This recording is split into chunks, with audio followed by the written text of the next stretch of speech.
Good evening, everyone, and welcome to another episode of the Golden Goal Fantasy Football Podcast. Back to our roots today and chatting Sky, and as always, I'm joined by my good mate Sam. How are you getting on, mate? How are things? Yeah, good mate. Not too bad. Obviously, there's nothing to report, is there, since our last Sky pod because nothing's happened. So, just been ticking over, ready for all of the fantasy football to restart Friday night. To be honest, I've quite enjoyed the weekend off. I went to the football myself on Saturday, saw Bristol City win 3-0 against West Brom, and we got drawn Nice. against Man City at home in the next round of the Cup, so I'll be getting a ticket to that, which would be really good. Yeah, it's been a nice weekend off. I'm guessing did you manage to chill out a little bit instead of focusing on fantasy? Yeah, it is nice to not constantly be checking scores for a fantasy related subject. I played Saturday, as you know, so I was playing myself. Um, so yeah, that was good, and just said not worried about kind of who scored what, but all of that will be returning ready for this week. And got to say, I am looking forward to it. To be honest with you, I'm a sucker for the pain, Tom. So the pain of of failure week in week out, or what the Sky feels like at the moment. So I'm ready for another week of it. As you said, there's not a whole lot new to share because obviously we haven't really had any Premier League football. What I thought would be worthwhile is going through. It's going to be the same stats we did last week because that's unfortunately all that we really have to go on. But I was just going to flick through the stats that we had last week, preview the game week coming up, and I think we have one player that both of us are pretty keen on getting in our teams that we can display for people's pleasure. Yeah. So the first stat we got, mate, is just the player total points since the World Cup. And all of these stats you're going to see on your screens are just post the World Cup. I don't really think there are any real surprises on the total points list, being Haaland, Rashford, Pope, Solly March, Mahrez, Kepa, all the big guns really, who you'd expect to see up there, being up there basically. Few Newcastle defenders sprinkled in there as you'd really expect. How many players you got on your team, mate, on this list? I've got the first three. I've got Trippier, Kane, Rodri, Shah.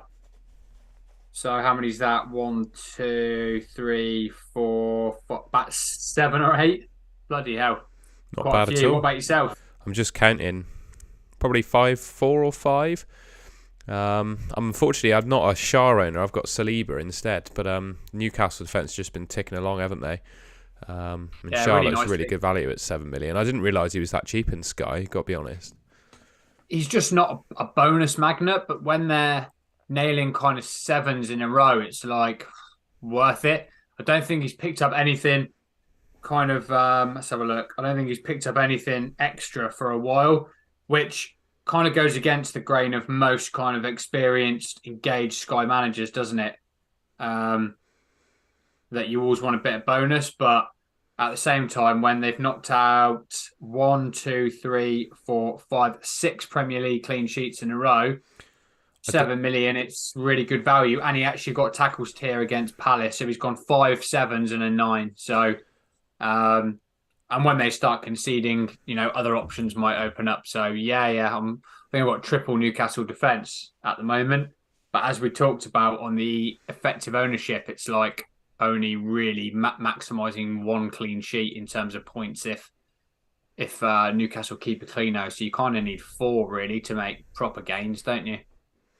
Yeah, we can show that on screen actually because we've got a little stat that shows percentage owned by teams. But yeah, I'm completely with you on Newcastle sort of going against the grain and not getting the bonus. But I think there's a stat I saw they haven't conceded since November in the Premier League or something like that. I wouldn't be too surprised if that was the case. And I think Yeah, it's contrary to what yeah, Man City are doing at the moment, isn't it? They're just playing a stable. I think probably said this in last week's pod. They're just playing a stable back four every game without fail. It's the same players. They know how each other work, and it seems to be working really well for them. yeah, exactly. The issue lies when they start conceding more, and then you're suddenly back to a string of twos. That's when I think people start to think, right, I want to move off this. But they're going to keep riding the clean sheet train. You take 7 million for 7 points for 7 million every week. No dramas again. We're all happy to spend 9 odd million on Rodri, who goes between 4 and 7 a week. So yeah, definitely happy to do that for 2 million less with Shah, and I think that's the boat that a lot of people are currently in. Just looking at the chat, mate, we've got a hello from Jay Greenham. Hello, mate. And Brownie's in the chat as well. Good to see you both. Question from Joseph Fellas. Robinson. He says, hello, gents. Hello, mate. He said, your thoughts on a sensible amount of City players to have going into this double game week, taking into account they'll miss a game week later for the FA Cup quarterfinals. You got any thoughts on City players? How many you got at the moment? I think I've got two. I think I'll be happy at the moment to have three, and that would probably be like an Akanji. I think Akanji's probably nailed now with kind of Stones is injured again, isn't he? Yeah, don't talk to me about that. But yeah, Stones is No, injured. that's pain, isn't it, mate? Because he came up on the last pod, didn't it? So I'd probably go Akanji, Rodri, Haaland. I think for me, I wouldn't be bringing in a Riyad Mahrez or anything like that if I didn't have him. If I had him, I'd happily sit through. But we know, like, Pep and his magic roulette, that he's been in fabulous form, but he could just be Doesn't dropped mean he's for going to one, play. two, Absolutely. or he just goes back to like a couple of blanks again. If I had him, I'd definitely be holding him. But I think if I was picking a fresh, I'd probably go Akanji, Rodri, and Haaland as the three, and be happy to have them. Like, they've all got multiple routes to points. Well, obviously Haaland's pretty direct in his routes to points, but he's so regular. But Rodri and Akanji are pretty good for bonus. And I wouldn't. I've got no one else really there. I'm not even very sort of interested in like Edison, just because they're not keeping many clean sheets. However, they've got a nice fixture run coming up from what I can remember. So I think it's definitely worth keeping an eye moving forward.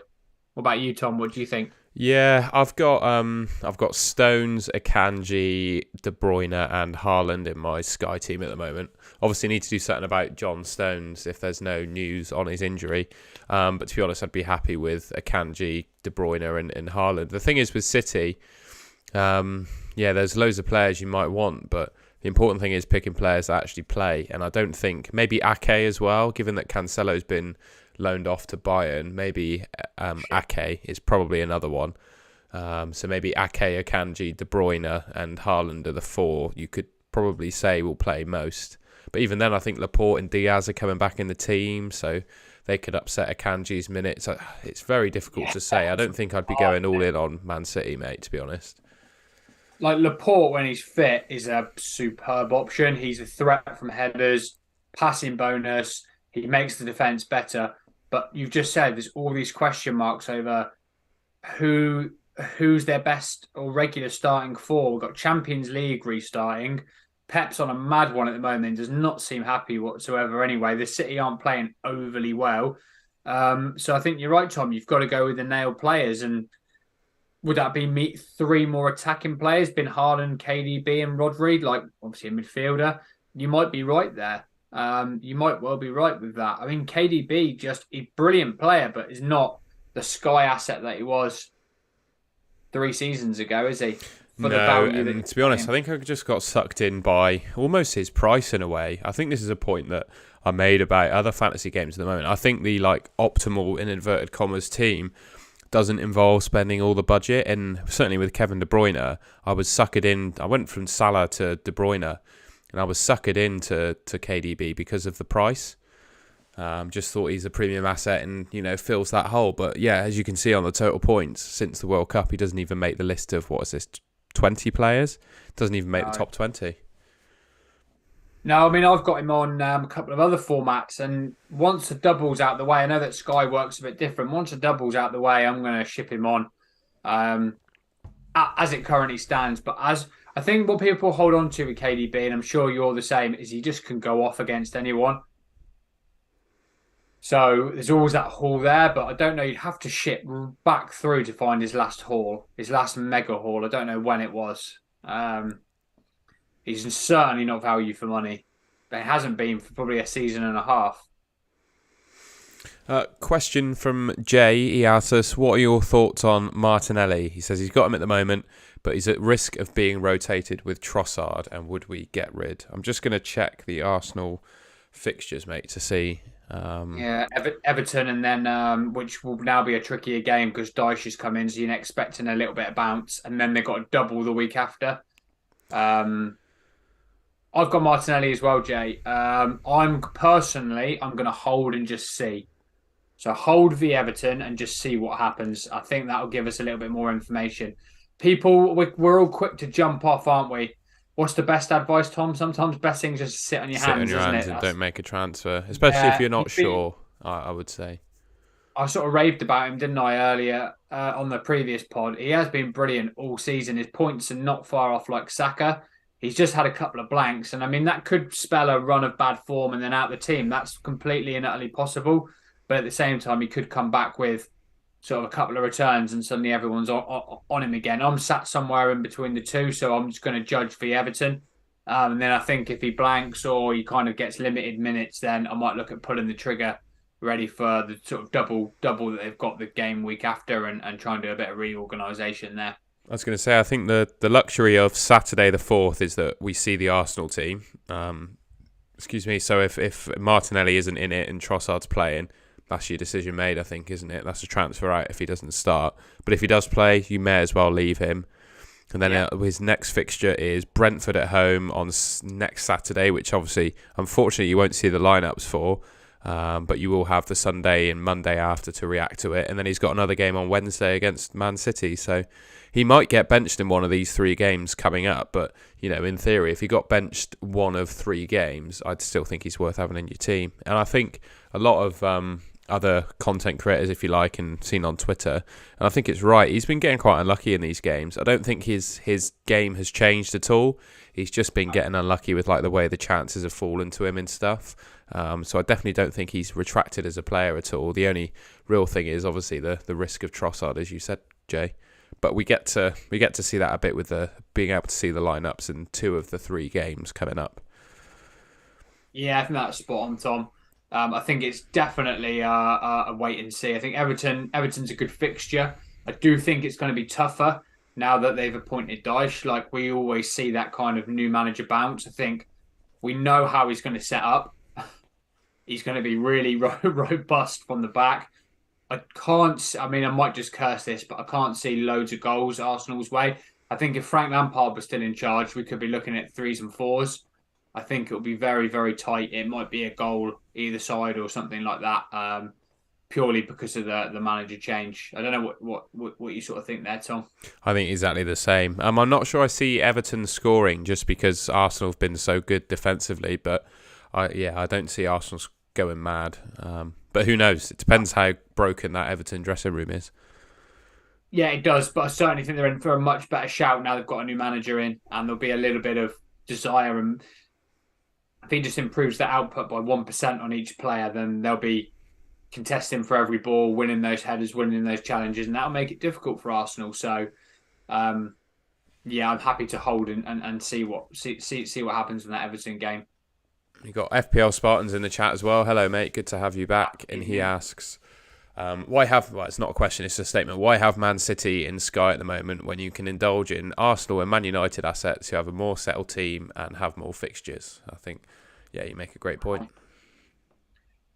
Yeah, bang on. I think if you're that manager where you are flexible and you can just park the fact that City are not overly settled and that United have picked up and Arsenal do look like the best team or certainly top 2 team in the league this year, and not kind of acting on what's gone before, absolutely. I mean, I'm really finding that hard being a Liverpool fan with United, but Rashford's been brilliant. Bruno started to pick up again. They've looked good defensively. So yeah, I totally agree there. And Arsenal assets, there's tons of them that you could own and will return. Just looking at the next page, it was just a view of total points per game per million. Nothing too groundbreaking, but just a view there. I won't even talk about many of these, but just a view there of the players who are statistically the best value in the game post the World Cup. And to be honest, I don't think there are any real surprises again on that list. Most of these players are Newcastle defenders. There's 3 of them. We got Nick Pope as well, Solly March, David Raya, Rashford, all the cheapies in Sky doing really well. And to be honest, I think not only are these the best value players in the game, some of these players are just the best players in the game at the moment, regardless of their price. So, yeah, I mean, I imagine most people looking at this probably have at least 3 or 4 of these players in their Sky teams at the moment. And if they don't, should definitely be looking at buying some players on this list, I would suggest. Yeah, it's a very strong list at the moment, isn't it? And we wouldn't have expected lots of these names to be where they are at the start of the season, but that's the beauty of football. It moves fast, and therefore fantasy football has to follow. I'll just move on to the next one. It was just a view of total bonus points post the World Cup. Again, apologies if you watched the previous pod. We showed this on the last one, but it's just showing at the moment that Rodri is the king in terms of bonus points. Top in the list with Polini second, Thiago Silva and Cucurella in third and fourth. They got the same 14 total. John Stones, Cheikh Doucouré from Crystal Palace, which is interesting, smashing the tackle bonus. Lewis Dunk looking like he's back amongst the passes. Nathan Ake, the list goes on, and you can have a look for yourself there. But these are just the top players for bonus point scoring. Yeah, what's interesting to note there is like Akanji and Ake, although Ake's slightly higher, basically halfway down. When you run the risk as well of rotation, are you just better like going slightly higher up the list there for someone that's nailed at similar price like Lewis Dunk? Or slightly more money like Thiago Silva and actually on the Chelsea chat, I think they've got a nice run coming up. They've got players coming back from injury. They've got new signings. I think they might be a jump on in quite a few positions coming up soon. I think that's going to be the next team to turn. I think you're absolutely right. And I'll just read off Chelsea's fixtures because I think their most difficult game coming up is Tottenham. So they've got Fulham, West Ham, Southampton, Tottenham, Leeds, Leicester, Everton, Villa, Wolves, Brighton, and then that's in April. And that takes you to April. Then they've got Man United, Brentford, Arsenal, Bournemouth, Forest, and then Man City and Newcastle. So up until maybe the 15th of April, because Brighton's probably quite a tough fixture. But up until the 15th of April, they've got bottom half teams, basically, plus Tottenham and Fulham mixed in there. So I think those are really strong fixtures. They've made some really good signings like Enzo Fernandez and Chilwell and Reece James coming back are like 2 new signings. The new centre-back we talked about, obviously Thiago Silva nailing bonus. João Felix to come back in. And a new penalty taken now that Jorginho's gone. As well. So we keep an eye on that. I think there could be some Chelsea options. As we talked about, we really like kind of some of their defensive options. They have the single game day coming up, so if you want to sort of get on the Chelsea train early, that could be an option. It's something I'm definitely looking at. Yeah, absolutely, mate. I need a John Stones replacement. Where's the page? You know where it is, mate. I know where it is. I'm going to talk about him now. I'm going to pull him out now. It's Badiashile, the new signing for Chelsea. I remember when it was Ruben Diaz signed for Man City. I can't remember if it was 2 or 3 seasons ago now he joined. I remember watching the Fantasy Football Hub 3-for-1 podcast, or I don't know if it was called that back then. And it had Liam Dorian on it, and he was telling us all about Ruben Diaz and how good an asset he was going to be in Sky as soon as he signed for Man City. And I've got the exact same vibes with Benoit Badiashile for Chelsea. Just we can see he's only played 2 games, so not a whole lot of stats to go on. But in both games, he made over 70 passes and kept a clean sheet, and that was against Palace and Liverpool, 2 teams who you'd suggest kind of like to keep the ball. And he's made passing bonus against both of them. So, yeah, I think he's a great option. And I think you're in agreement, aren't you? Yeah, I am, mate. Absolutely. I think he passes the eye test from just football perspective. He's made that Chelsea defence better, and I think that's what Ruben Diaz did when he came in. He also got off to a flyer, didn't he, Diaz, with just a clean O and bonus and all of that. And I think this, like you said, this lad's going to be the same. Plus, with players coming back for Chelsea, new signings to be integrated and an air of optimism potentially, not for this season, but moving forward, I think he could be like a regular and a really nice price as well. So, It's always a risk, but that's the sort of players you've got to get on before everyone else to make those gains. Yeah, and I think as an unfortunate John Stones owner, unless any news comes out to say that he's fit for this weekend, I'll be bringing in Badia Shiel on Friday and captaining him against Fulham. I think he's probably the best captain of that game, bar maybe Mitrovic, but Mitrovic is still carrying that ankle injury. So I think, yeah, Chelsea probably going to keep a clean sheet in that one. And I'd say another advantage that Badia Shiel brings as well, I think he's nailed now, and he'll continue to keep his place in the team. I think above and beyond Thiago Silva, obviously just a bit younger and probably a bit fitter. So would suggest to me that he's just going to start more games. Spartan said it correctly there. Gives me Rudiger vibes, basically. Just someone who plays every game, solid, passing bonus here and there, bit of tackles as well. He probably got a bit of goal threat to him as well. From what I've seen of him, he's absolutely massive. So I can't believe that he doesn't have any goal threat at all. So yeah, I just think he's a great all-round Sky FF defender. Yes, yeah. Hopefully, we'll be talking about him in a few weeks and just saying how it kind of, the prediction was right with a string of sort of 10 pointers. Yeah, absolutely. That was our secret player that we wanted to tell everyone about. And then finally, just on the stats, it was a view of percent owned by team. So essentially, I've filtered this by goalkeepers and defenders and the top 1K. And this basically shows how many defenders from each team you need in order to gain from a clean sheet. Hopefully those words together make sense. But it's basically saying on average, the top 1K owns 2 Newcastle defenders, 90% ownership of Arsenal, so 0.9 Arsenal defenders, 60% on Man City, 36% on Chelsea, 21 on Man United, and that sort of ends it there, really. And that's suggesting to me that no one in the top 1K at the moment is really playing 5 at the back. And the most popular is probably 3, well, definitely 3 at the back at the moment, with Newcastle being the most popular team, which obviously is justified with them being the best defence.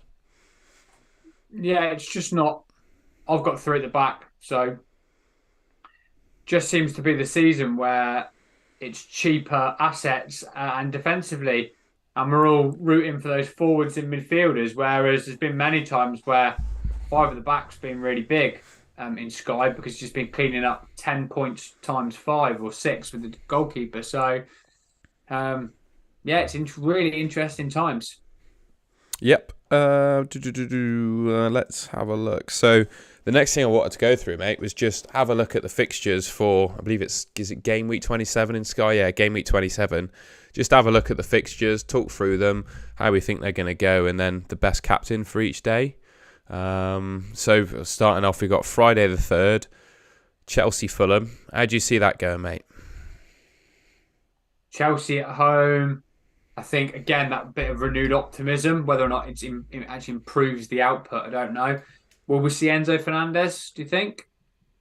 Should do, shouldn't we? He'll probably get some minutes. I'm not convinced, because he's just been messed about so much this week. I'm not convinced that he'll get a start, because I just don't know how much time he's spent on the training ground or in a gym, keeping himself fit and conditioned.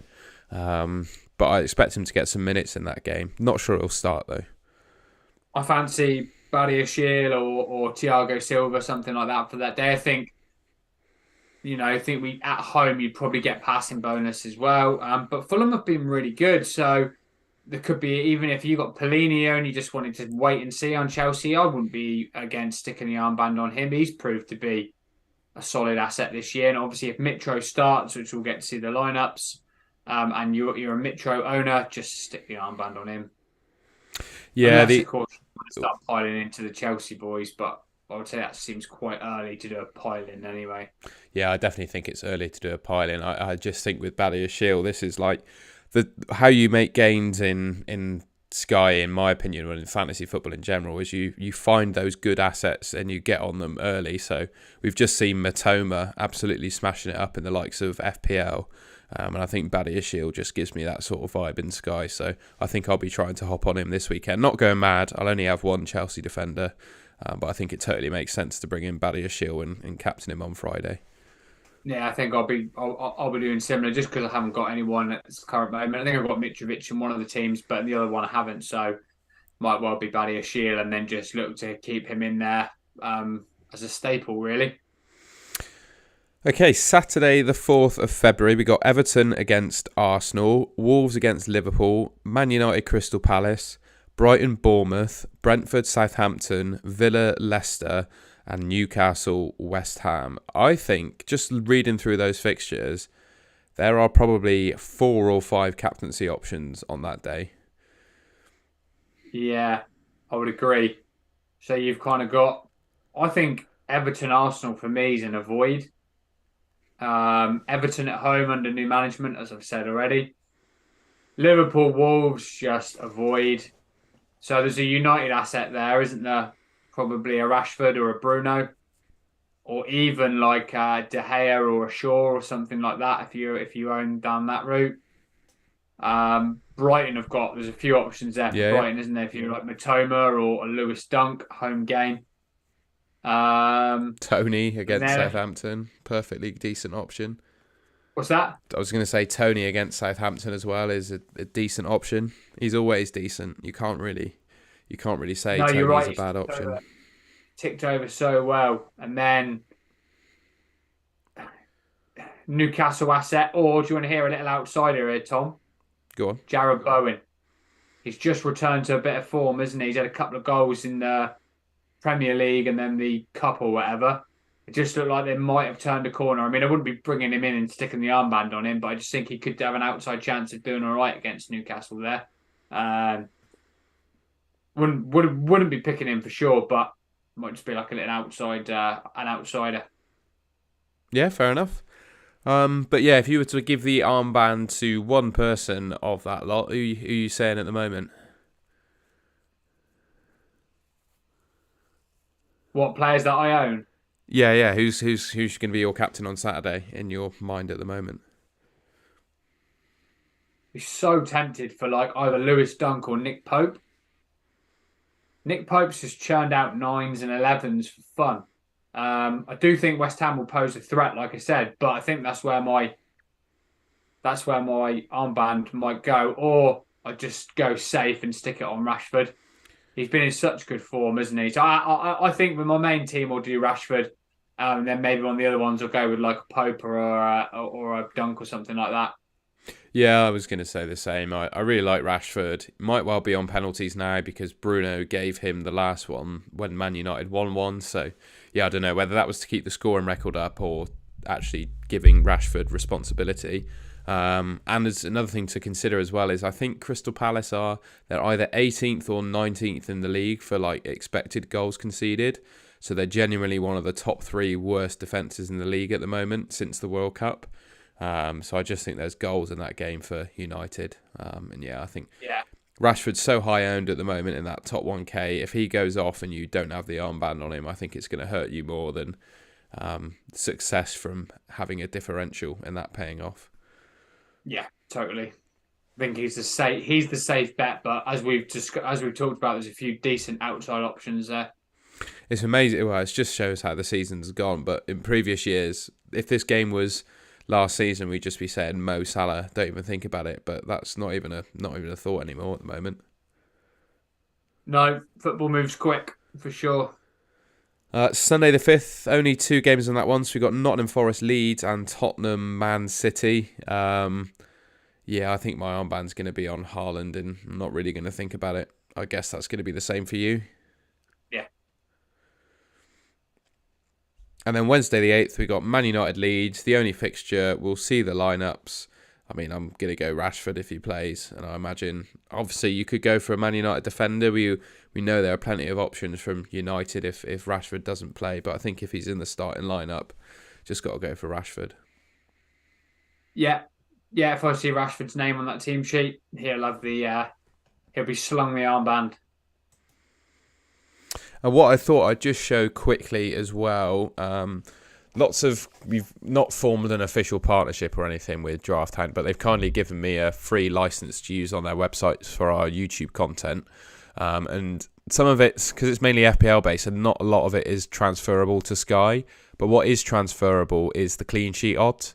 So it just gives you a view of the likelihood of teams to keep a clean sheet, etc. And we mentioned obviously Chelsea up there on 45% for a clean sheet, given they're the single game day on Friday. I think are worth backing. And then there's no real surprises. As you were mentioning, Dunk as a captaincy against Bournemouth, Brighton are on 52% to keep a clean sheet. So the algorithms are saying they're more likely than not to keep a clean sheet against Bournemouth. So yeah, I'm liking the Dunk captaincy shout as a bit of an outsider, I must say. Yeah, well, I think he's got numerous routes to points. I think he could bang a header. Scored against Liverpool, didn't he, in the cup? He's got passing bonus and the clean sheet option there. So I do like Dunk. But yeah, I won't say any more on the clean sheet odds. I mean, you can read them all there for yourselves, but I thought that might be useful to show you. Yeah, it's a good tool, that, Tom. Definitely. I thought we could have a quick look through the Twitter questions now, mate, if that's okay. Yeah, go for it. Let's just load it up. I think quick look at the Twitter questions should end us quite nicely. Just trying to find the tweet.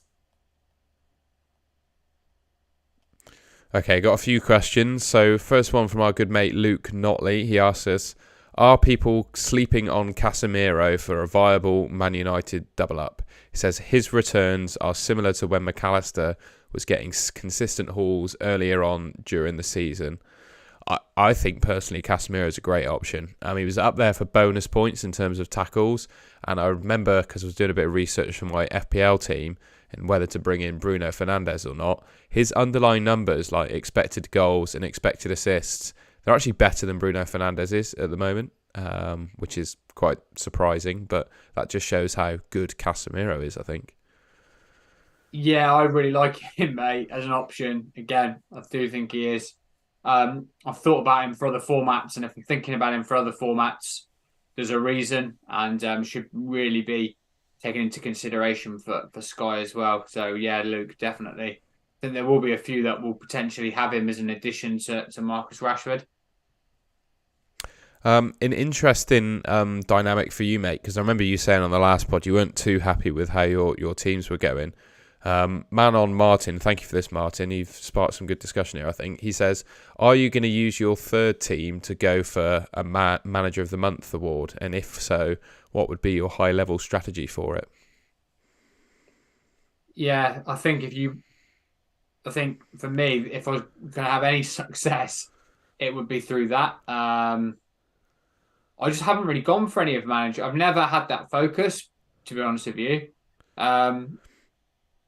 Because it just changes the complete and utter emphasis, doesn't it? Because you obviously got to look at the month of fixtures and then kind of pretty much go hard from there. I don't know if you've got any thoughts on that one, Tom, and how to approach it. I just think you need to be absolutely on the money with fixtures. Just making sure you have it's the standard stuff really, just making sure you have the optimal captain every day, picking the defences you think are going to keep the clean sheets and just having a block of those.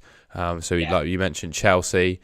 And then also the teams with the most fixtures. Unfortunately, Man City's one of those at the moment. Obviously going big on Arsenal as well. They've got a number of fixtures. Same with Man United. You're just filling your team with the best players with the most fixtures, basically. So just being, so savvy with the fixtures. I think that's how you go for it. FPL Spartans is just commented saying third team manager of the month, use your transfers and block defence. I think you've got to be like more aggressive, clearly more aggressive than you would be in the season long game. So it's a real aggressive, like, right, Newcastle and blah blah blah are going to keep cleanos. Let's just pile in. Right, I think X, Y, and Z is going to do well. Pile in. Whereas with Sky, you can with the season long, you can watch and wait. So I think it's just going with that, like you said, being hot on fixtures, being hot on form.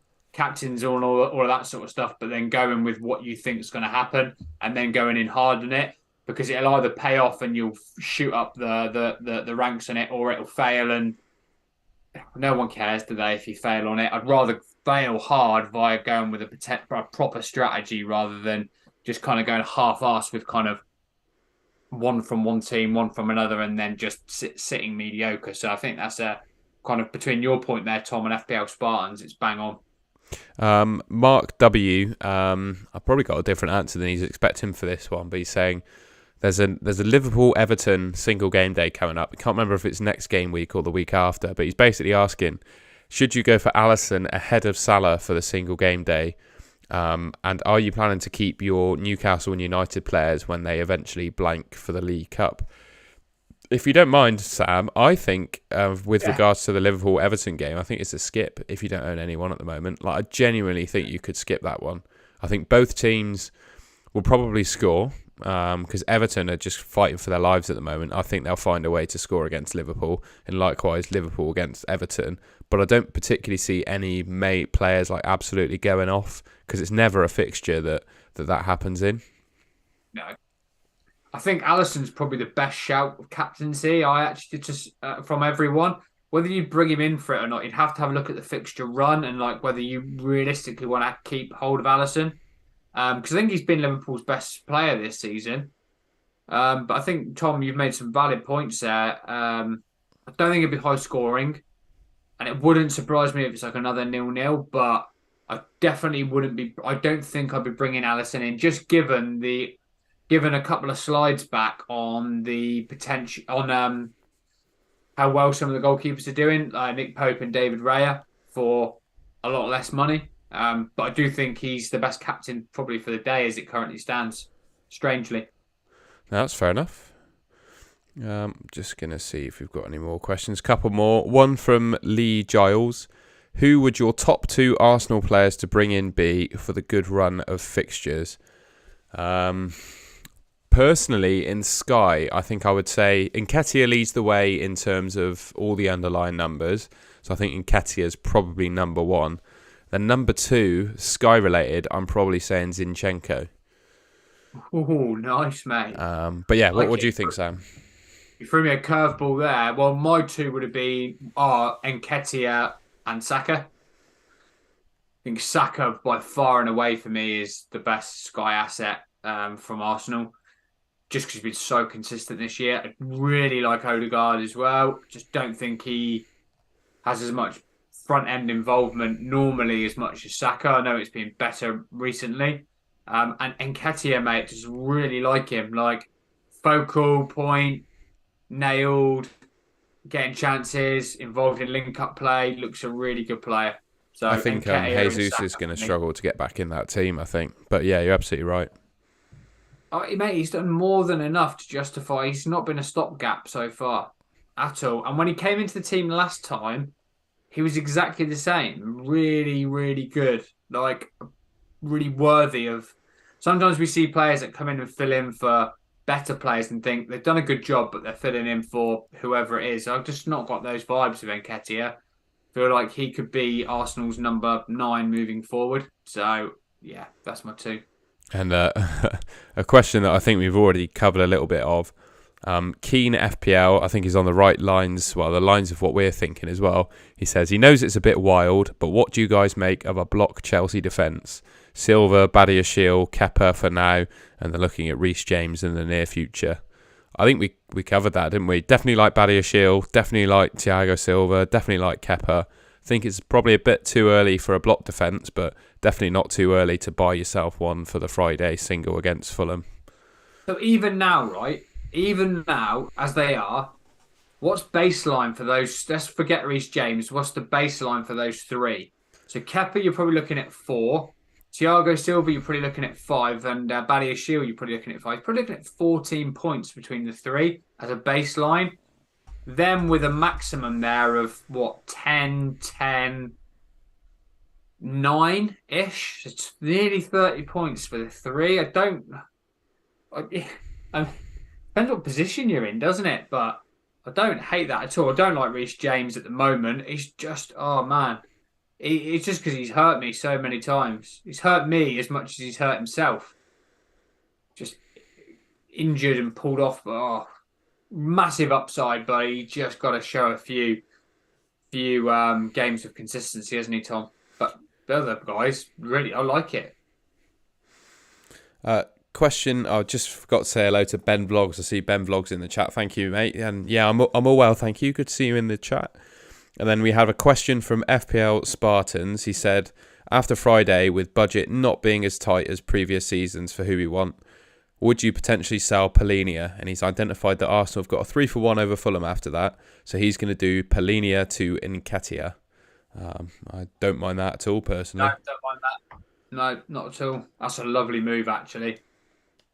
You could that if we're saying sort of 10 or 15 points for a transfer, that looks very plausible over those 3 games if he plays. I really like it. Yeah, I really do. Yeah, I do. Yeah, I like it too. I think that's it for everyone's questions. Probably linger in the chat for like 30 more seconds if anyone wants to ask anything else. But I think that covers everything I wanted to show on the slides. Like we said, you can't really show too much different than last week because the stats and stuff haven't changed. And I think most people that watch this podcast are savvy enough with all the transfers in and outs that have happened. And I can't imagine many people have got Cancelo. And if you did, I'd absolutely sell him. Maybe for Badiashile. Yeah, well, he's not much use in the German league, is he? He's still in my FPL team though somehow, and Mate, I've got him in. Yeah, so have I. Yeah, I've got him. I've got Matt Doherty, sort of rotting on my bench as well, and he's gone too. So I've got sort of 2 transfers there for players that are not even in the Premier League. oh dear, Oh, the joys, Tom, of fantasy football. oh the joys. I think that's a good. Oh, hang on, Brentford v Fulham on the 6th of March. If you don't have Polinia, who would you captain? I'd go Tony. Only if he plays. Tony, Mitrovic, or David Raya maybe, just for the save. Tony's been so good, mate. He's been so consistent. I've not really been talked about too much, I don't think, but just 90 minutes, pens, goals, big games, no problem. Likes him, backs himself. Quite backs himself in more than one way, actually, doesn't he? He's a very confident lad.